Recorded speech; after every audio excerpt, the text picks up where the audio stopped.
नमस्कार, स्वागत है आप सभी का डीडी न्यूज के इस खास बुलेटिन एक्सप्रेस 100 में, जहां हम आपके लिए लेकर आते हैं राजनीति, मनोरंजन, देश, दुनिया, खेल और व्यापार जगत की सभी बड़ी खबरों को एक्सप्रेस यानी फटाफट अंदाज में। मैं हूं शहला निगार। आइए खबरों को देखते हैं तेज रफ्तार के साथ। संसद के बजट सत्र के दौरान राज्यसभा में आज बैंक कार्य विधेयक संशोधन विधेयक 2024 विचार और पारित करने का प्रस्ताव वित्त मंत्री निर्मला सीतारमण करेंगी। इसके अलावा राज्यसभा में केंद्रीय मंत्री अमित शाह आपदा प्रबंधन संशोधन विधेयक 2024 को पारित करने का प्रस्ताव करेंगे।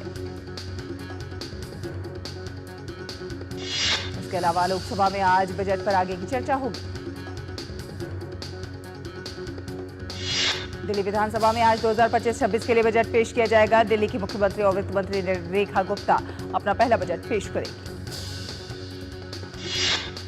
करीब 27 साल बाद दिल्ली में भारतीय जनता पार्टी की सरकार बजट पेश करने जा रही है। इस बजट से दिल्ली वासियों को काफी उम्मीद है। वहीं बजट में यमुना नदी की सफाई, प्रदूषण स्तर को कम करने, शिक्षा और स्वास्थ्य संबंधी योजनाओं की घोषणा की जा सकती है। प्रधानमंत्री नरेंद्र मोदी ने इस महीने की 30 तारीख को मन की बात कार्यक्रम के लिए नागरिकों से सुझाव मांगे हैं। ये इस मासिक रेडियो कार्यक्रम की 120वीं कड़ी। एक देश एक चुनाव पर आज संसद भवन परिसर में संयुक्त समिति की अगले दौर की बैठक होगी।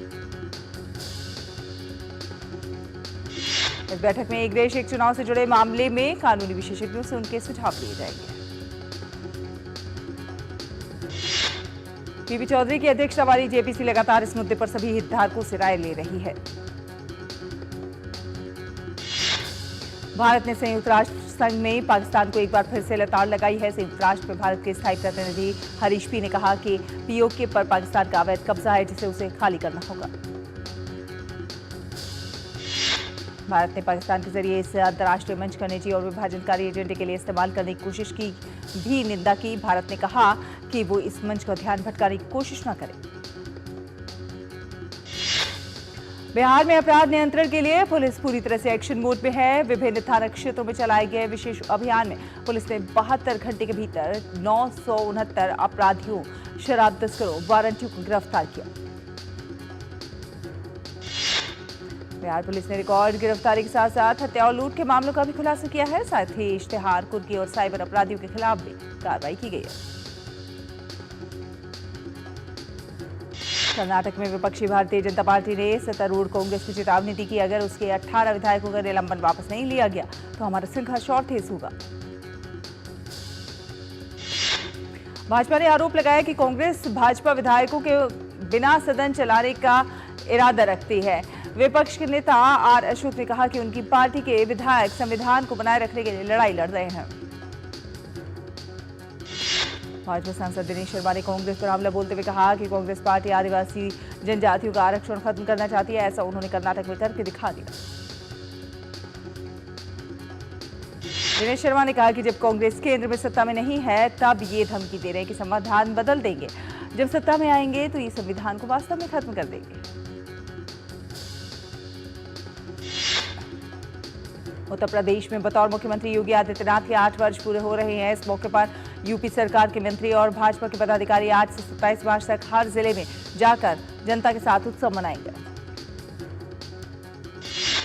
मुख्यमंत्री योगी आदित्यनाथ आज गोरखपुर से जनपदीय विकास उत्सव का शुभारंभ करेंगे। मुख्यमंत्री तारामंडल क्षेत्र के महंत दिग्विजयनाथ पार्क में आयोजित 20 से अधिक विभागों के विकास और जन कल्याण आधारित प्रदर्शनी का उद्घाटन करेंगे। राजस्थान विधानसभा ने राजस्थान कोचिंग सेंटर नियंत्रण एवं विनियमन विधेयक 2025 समीक्षा के लिए प्रवर समिति को भेज दिया। राजस्थान पुलिस के स्पेशल ऑपरेशन ग्रुप ने जेल प्रहरी भर्ती परीक्षा 2018 पेपर लीक मामले में 2 लोगों को गिरफ्तार किया। नारा परेडी किरण कुमार रेड्डी आंध्र प्रदेश के नेल्लोर सिटी के कांग्रेस अध्यक्ष होंगे। कांग्रेस अध्यक्ष मल्लिकार्जुन खड़गे ने नेल्लोर सिटी कांग्रेस कमेटी के गठन संबंधी प्रस्ताव को मंजूरी दी है। मेक इन इंडिया पहल की शुरुआत के बाद से देश का रक्षा उत्पादन गति से बढ़ा है। रक्षा उत्पादन 2023-24 में रिकॉर्ड 1.27 लाख करोड़ रुपए तक पहुंच गया। इस वित्तीय वर्ष में रक्षा उत्पादन में अब तक की सबसे अधिक वृद्धि दर्ज की गई। 2014-15 में उत्पादन 46,429 करोड़ की तुलना में 2023-24 में 174% बढ़ गया है। 2023-24 में देश से रक्षा उत्पादों का निर्यात 21,083 करोड़ रुपए तक पहुंच गया। निर्यात में 2013-14 की तुलना में 30 गुना की वृद्धि हुई। उत्तर प्रदेश के बरेली जिले में भयावह हादसा हुआ है। रजऊ परसपुर में स्थित महालक्ष्मी गैस एजेंसी के गोदाम के बाहर खड़े ट्रक में अचानक आग लग गई। आग लगने के बाद सिलेंडरों में जबरदस्त धमाके होने लगे, जिससे पूरा इलाका दहल उठा। धमाकों की तीव्रता इतनी अधिक थी कि पूरा गैस गोदाम ध्वस्त हो गया। मलबे और सिलेंडरों के टुकड़े 500 मीटर दूर तक जाकर गिरे, जिससे आसपास के खेतों और इलाकों में दहशत फैल गई। राहत की बात यह रही कि इस घटना में कोई जनहानि नहीं हुई। आगामी त्योहारों को लेकर उत्तर प्रदेश सरकार मुस्तैद है। राज्य के संवेदनशील जिलों में से एक संभल में भी पुलिस प्रशासन अलर्ट मोड में है। पुलिस के जवान लगातार पेट्रोलिंग कर रहे हैं। संभल के एसपी कृष्ण कुमार बिश्नोई ने कहा कि संभल पुलिस प्रतिदिन महत्वपूर्ण कस्बों के अंदर पेट्रोलिंग कर रही है। आने वाले कई त्योहारों के कारण पुलिस पूरी तरह से चौकन्नी है। उत्तराखंड सरकार अवैध मदरसों पर सख्त कार्रवाई के बाद अब उनकी फंडिंग की गहन जांच करने जा रही है, जिसकी रिपोर्ट अधिकारी सीधे मुख्यमंत्री कार्यालय को सौंपेंगे। अब तक उत्तराखंड में 136 मदरसों को कागजात पूरा न होने पर सील किया जा चुका है, जबकि पूरे प्रदेश में 500 से अधिक अवैध मदरसे संचालित होने की बात सामने आ रही है। कॉमेडियन कुणाल कामरा की टिप्पणी के मामले में शिवसेना सांसद मिलिंद देवड़ा ने कहा कि उद्धव ठाकरे और उनके सहयोगियों की मिलीभगत से ये हो रहा है। उन्होंने कहा कि ये लोग दिशा सालियान केस से ध्यान भटकाने की कोशिश कर रहे हैं। बुलंदशहर में पुलिस ने मुठभेड़ के दौरान इनामी बदमाश को गिरफ्तार किया। सिकंदराबाद सर्किल ऑफिसर पूर्णिमा सिंह ने बताया कि चेकिंग के दौरान बदमाशों ने भागने की कोशिश की और पुलिस पर फायरिंग की। जवाबी कार्रवाई में एक बदमाश घायल हुआ है। यह हत्या के मामले में वाजिब है। पश्चिम बंगाल में भाजपा नेता शुभेंदु अधिकारी ने हावड़ा के बेलगछिया इलाके का दौरा किया। हाल ही में बेलगछिया इलाके में भारी मात्रा में भूधंसाव हुआ, जिससे 1 किलोमीटर लंबी पानी की पाइपलाइन सहित महत्वपूर्ण बुनियादी ढांचे को नुकसान पहुंचा। भाजपा नेता शुभेंदु अधिकारी ने ममता सरकार पर निशाना साधते हुए आरोप लगाया कि राज्य सरकार इस क्षेत्र की अनदेखी कर रही है। महाराष्ट्र के मुख्यमंत्री देवेंद्र फडणवीस ने सरकार के पहले 100 दिनों में राज्य के ऊर्जा विभाग की उपलब्धियों पर एक प्रगति रिपोर्ट जारी की है। मुख्यमंत्री फडणवीस ने अगले 25 वर्षों में राज्य की ऊर्जा मांगों को पूरा करने के लिए योजना रूपरेखा तैयार की है। केंद्रीय मंत्री Sarbananda Sonowal Singapore maritime week में वैश्विक नेताओं के साथ शामिल हुए। इस उच्च स्तरीय संवाद सम्मेलन में द्विपक्षीय समुद्री और व्यापार संबंधों को मजबूत करने के लिए सिंगापुर के प्रमुख मंत्रियों से मुलाकात की। सर्बानंद सोनोवाल ने समुद्री संपर्क और आपूर्ति श्रृंखलाओं को मजबूत करने की बात कही। साथ साथ हरित टिकाऊ समुद्री भविष्य की दिशा में सामूहिक प्रयास की आवश्यकता पर बल दिया। सीबीआई ने एनएचएआई के एक महाप्रबंधक और एक निजी कंपनी के महाप्रबंधक समेत 3 अन्य लोगों को 15 लाख रुपए की रिश्वतखोरी के मामले में गिरफ्तार किया। जम्मू कश्मीर के हीरानगर में सुरक्षा बलों के द्वारा सर्च ऑपरेशन जारी है। मौसम विभाग ने जम्मू कश्मीर, हिमाचल प्रदेश, केरल में अगले 2 से 3 दिनों के दौरान हल्की से मध्यम बारिश की संभावना व्यक्त की। वहीं आने वाले दिनों में गुजरात, तमिलनाडु, पुडुचेरी, तटीय आंध्र प्रदेश और रायलसीमा के तटीय क्षेत्रों में अलग अलग जगहों पर मौसम गर्म और उमस भरा रह सकता है। भारत आज से 27 मार्च तक मुंबई में 3 दिवसीय निजी क्षेत्र सहयोग मंच 2025 की मेजबानी करेगा। कर्मचारी राज्य बीमा निगम इस साल जनवरी में 18.19 लाख नए सदस्य जुड़े हैं। जनवरी में जुड़े नए सदस्यों में 8.67 लाख 25 वर्ष की आयु वर्ग के हैं, जो दिखाता है कि देश में नौकरियों के अवसर बढ़ रहे हैं और अर्थव्यवस्था की स्थिति अच्छी बनी हुई है। ईएसआईसी के जनवरी पेरोल में वृद्धि दिसंबर 2024 में जोड़े गए 17 लाख नए कर्मचारियों की तुलना में अधिक है, जो कि अर्थव्यवस्था में रोजगार के बढ़ते ट्रेंड को दर्शाता है।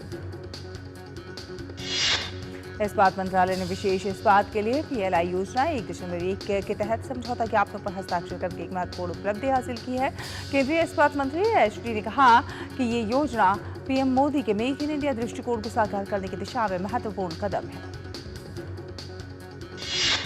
सेबी ने घोषणा की कि उसने विदेशी पोर्टफोलियो निवेशकों के लिए डिस्क्लोजर सीमा को 25,000 करोड़ रुपए से बढ़ाकर 50,000 करोड़ रुपए कर दिया है। अभी पोर्टफोलियो निवेशकों के खुलासे के लिए निवेश सीमा 25,000 करोड़ रुपए की है। बोर्ड के सदस्यों और अधिकारियों की संपत्ति निवेश और देनदारियों से संबंधित हितों के टकराव खुलासों की व्यापक समीक्षा करने के लिए एक उच्च स्तरीय समिति गठित करने का भी निर्णय लिया गया है। रुकेंगे फिलहाल एक छोटे से ब्रेक के लिए, जल्द हाजिर होंगे। आप देखते रहिए एक्सप्रेस 100।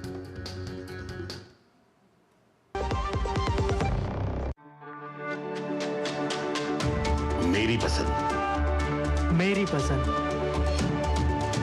मेरी पसंद, मेरी पसंद, हमारी पसंद, हम सबकी पसंद। मजबूत देश का मजबूत सरिया होंगे steel. Under the Honorable PM's leadership, an unprecedented push to yoga has been given. Today, yoga is playing a significant role in enhancing health and wellness across the world. PM Yoga Awards are given in recognition to outstanding contributions by individuals and organizations to the field of yoga. These awards carry a trophy, certificate and a prize of 25 lakh rupees. Hurry! Send your entries through MyGov platform before 31st March. Visit Ministry of Ayush website or MyGov platform for more details. Break के बाद स्वागत है आपका। आप देख रहे हैं express 100। रुक करेंगे कुछ अन्य खबरों का। प्रधानमंत्री नरेंद्र मोदी के आत्मनिर्भर विजन के तहत भारत दालों में भी तेजी से आत्मनिर्भरता की तरफ आगे बढ़ रहा है। बीते 10 वर्षों में देश में दालों का निर्यात आयात की अपेक्षा तेजी से बढ़ा है। भारत सरकार का लक्ष्य देश को गैस आधारित अर्थव्यवस्था में बदलना है। इसी के तहत शहरी गैस वितरण का योगदान वित्त वर्ष 2024 में 20 से बढ़कर 2030 तक 25% होने का अनुमान है। केंद्र सरकार अपने कर्मचारियों के लिए एक नई योजना यूनिफाइड पेंशन स्कीम ला रही है। इस योजना के तहत केंद्रीय कर्मचारी जो कि कम से कम 25 वर्षों से अपनी सेवा दे रहे हैं, 1 अप्रैल से यूपीएस के तहत रिटायरमेंट से पहले आखिरी 12 महीनों के अपने औसत मूल वेतन का 50% पेंशन के रूप में पाने के पात्र होंगे। भारत में बिजनेस गतिविधियां मार्च में मजबूत हो रही हैं। इस दौरान मैन्युफैक्चरिंग सेक्टर की बिक्री और उत्पादन में विस्तार देखा गया है। भारत की डेटा सेंटर इंडस्ट्री ने 2014 से 2024 के बीच प्राइवेट इक्विटी, ज्वाइंट वेंचर और अधिग्रहणों के जरिए $6.5 बिलियन से अधिक का निवेश किया है। केंद्र सरकार ने संसद में जानकारी दी कि सार्वजनिक क्षेत्र के सभी 12 बैंक और आईबीबीआई बैंक नेट मंच का उपयोग कर रहे हैं। बैंकों की परिसंपत्तियों की लिस्टिंग और नीलामी को सुव्यवस्थित बनाने के लिए जनवरी 2025 में पोर्टल शुरू किया गया था। केंद्रीय मंत्री किरेन रिजिजू ने जानकारी दी कि वित्तीय वर्ष 2023-24 के दौरान अल्पसंख्यक कार्य मंत्रालय की एनएमडीएफसी की योजनाओं के अंतर्गत लगभग 1,85,000 लाभार्थियों को रियायती ऋण का लाभ उठाया है।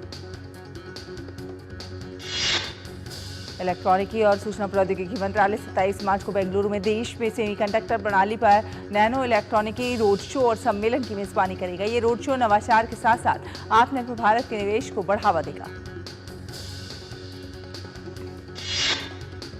आरबीआई वित्तीय प्रणाली में तरलता बढ़ाने के लिए $10 अरब मूल्य के अमेरिकी डॉलर और रुपये की अदला बदली की। इस नीलामी के पहले चरण का निपटान 26 मार्च और दूसरा 27 मार्च को संपन्न होगा। भारत को सर्विस आधारित मॉडल से प्रोडक्ट आधारित मॉडल की तरफ शिफ्ट होना चाहिए। नीति आयोग के सदस्य वीके सारस्वत ने कहा कि भारत को इनोवेशन के क्षेत्र में स्वयं को मजबूत करना होगा। सेबी चेयरपर्सन बोर्ड सदस्यों और अधिकारियों के हितों के टकराव और डिस्क्लोजर से जुड़े नियमों की समीक्षा के लिए एक उच्च स्तरीय समिति का गठन करेगी। केंद्र ने देश में हथकरघा श्रमिकों को लाभ पहुंचाने वाली योजनाओं के लिए चालू वित्त वर्ष के दौरान 364 करोड़ रुपए से अधिक जारी किए। अर्जेंटीना में अंतिम सैन्य तख्तापलट के 49 साल पूरे होने पर देश के लोग एकत्रित हुए। सैन्य तख्तापलट के विरोध में ब्यूनस आयर्स में प्रतिष्ठित कासा रोसादा प्रेसिडेंशियल पैलेस के सामने लोग जमा हुए। राष्ट्रपति के प्रवक्ता मैनुअल एडोर्नी ने 1976 और 1983 के बीच सैन्य और गुरिल्ला गतिविधियों से संबंधित राज्य खुफिया सचिवालय द्वारा रखी गई फाइलों को सार्वजनिक करने के निर्णय की घोषणा की। अमेरिकी राष्ट्रपति डोनाल्ड ट्रंप ने सोमवार को कहा कि वे वेनेजुएला से तेल या गैस खरीदने वाले किसी भी देश पर 25% टैरिफ लगाएंगे। उनका ये बयान तब आया है जब अमेरिका और वेनेजुएला के बीच अवैध प्रवासियों को लेकर तनाव चरम पर है। वेनेजुएला एक बड़ा तेल उत्पादक देश है। ट्रंप ने अपनी ट्रुथ सोशल नेटवर्क पर लिखा, वेनेजुएला संयुक्त राज्य अमेरिका और उन स्वतंत्रताओं के प्रति बहुत शत्रुतापूर्ण रहा है जिनका हम समर्थन करते हैं। इस्तांबुल में सरकार विरोधी प्रदर्शनकारियों और पुलिस के बीच तलखी जारी है। सोमवार देर रात प्रदर्शनकारियों और पुलिस के बीच फिर से झड़प हुई। तुर्की की एक अदालत ने भ्रष्टाचार के आरोपों पर सुनवाई लंबित रहने तक इस्तांबुल शहर के मेयर एक्रम इमामोग्लू को जेल में डाल दिया है। इमामोग्लू को जेल भेजने के फैसले ने देश में 1 दशक से भी अधिक समय से सबसे बड़े विरोध प्रदर्शनों को और भड़का दिया है। रूस और अमेरिका के अधिकारियों के बीच यूक्रेन में संघर्ष विराम को लेकर सऊदी अरब में सोमवार को हुई बैठक 12 घंटे चली और समाप्त हो गई। इस बैठक के नतीजों पर एक साझा बयान आज जारी होने की उम्मीद है। रियाद में हुई इस बातचीत में काला सागर क्षेत्र में संघर्ष विराम को प्रमुख एजेंडे के तौर पर लिया गया। काला सागर पर हुई ये वार्ता जहाजों के आवागमन को जल्द से जल्द शुरू करने के लिए थी।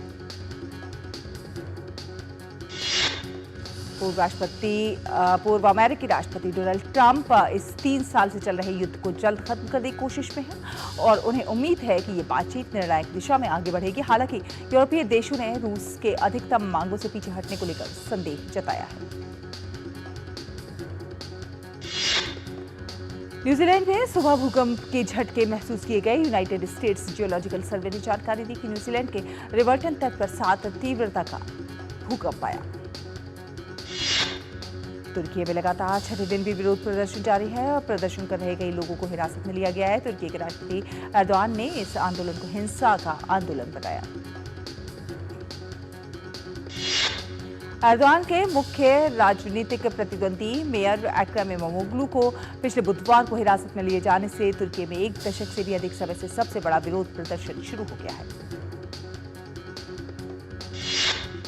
इमामोग्लू को राष्ट्रपति एर्दोआन का प्रतिद्वंदी माना जाता है। वहीं तुर्की के कई शहरों में सड़कों पर सभाओं पर प्रतिबंध लगाए जाने के बावजूद ज्यादातर शांतिपूर्ण सरकार विरोधी प्रदर्शन जारी है। व्हाइट हाउस ने अपने बयान में कहा है कि उसने गलती से यमन युद्ध की योजना अटलांटिक के एक पत्रकार के साथ साझा कर दी। डेमोक्रेटिक सांसदों ने इस गलती की कड़ी निंदा करते हुए कहा कि यह अमेरिकी राष्ट्रीय सुरक्षा का उल्लंघन है और कानून का उल्लंघन है जिसकी कांग्रेस द्वारा जांच की जानी चाहिए। 2 बड़े जंगलों में लगी आग के कारण मध्य चिली में रेड अलर्ट लागू कर दिया गया है, जिसके कारण लोगों को अपने घर खाली करने पड़े और कक्षाएं स्थगित करनी पड़ी। उत्तरी मैक्सिको में वैन के खाई में गिरने और उसमें आग लग जाने से 12 लोगों की मौत हो गई और 4 अन्य घायल हो गए। उत्तरी कैरोलिना के पोल्ट काउंटी में कम से कम 3 जंगल में आग लगी। इन आगों के कारण लोगों को बाहर निकलना पड़ा और आग से निपटने के लिए 249 कर्मियों को तैनात किया गया। आईपीएल में कल दिल्ली कैपिटल्स ने लखनऊ सुपर जायंट्स को 1 विकेट से हरा दिया। लखनऊ द्वारा दिए गए 210 रन के लक्ष्य का पीछा करते हुए दिल्ली ने 9 विकेट पर 211 रन बनाकर मुकाबला जीता। मैच में एक समय दिल्ली 65 रन पर 5 विकेट खोकर संघर्ष कर रही थी, लेकिन आशुतोष शर्मा ने अपना पहला मैच खेल रहे विप्रेश निगम के साथ मिलकर खेल को दिल्ली के पक्ष में मोड़ दिया। आईपीएल में आज पंजाब किंग्स और गुजरात टाइटंस के बीच मुकाबला खेला जाएगा। बीसीसीआई ने 1 अक्टूबर 2024 से 30 सितंबर 2025 तक की अवधि के लिए भारतीय महिला टीम के लिए अनुबंध नवीकरणीय योजना की घोषणा की है। भारतीय कुश्ती महासंघ के अध्यक्ष संजय सिंह को यूनाइटेड वर्ल्ड रेसलिंग एशिया का ब्यूरो सदस्य चुना गया। संजय सिंह को 38 में से 22 मत हासिल हुए। इस प्रतिष्ठित पद पर उनका चुना जाना भारतीय कुश्ती के लिए एक बड़ी उपलब्धि के तौर पर देखा जा रहा है। अहमदाबाद में चल रहे राष्ट्रीय बधिर सीनियर, जूनियर और सब जूनियर खेल का समापन हुआ, जिसमें राजस्थान राज्य को सबसे अधिक पदक हासिल हुए।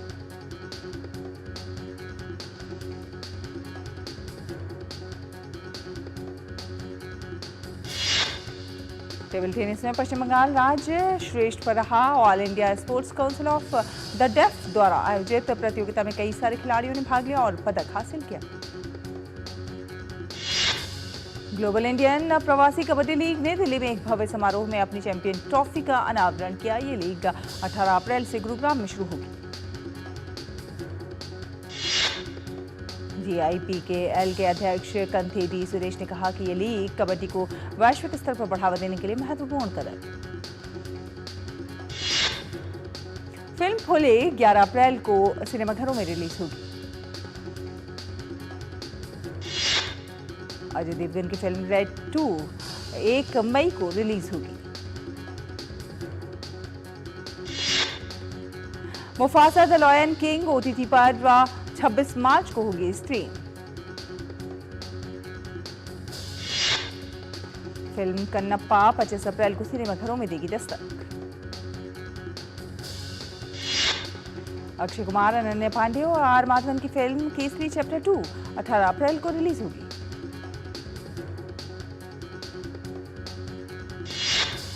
विजय देवरकोंडा की फिल्म किंगडम 30 मई को रिलीज होगी।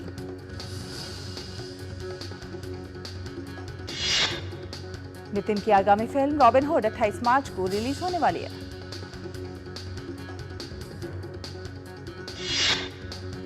आतिया शेट्टी और भारतीय क्रिकेटर KL राहुल ने बेबी गर्ल का किया वेलकम।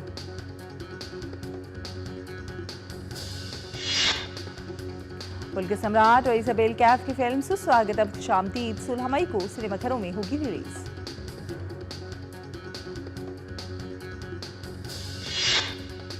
तमन्ना भाटिया की फिल्म मोडेला 2 17 अप्रैल को दुनिया भर के सिनेमाघरों में रिलीज होगी।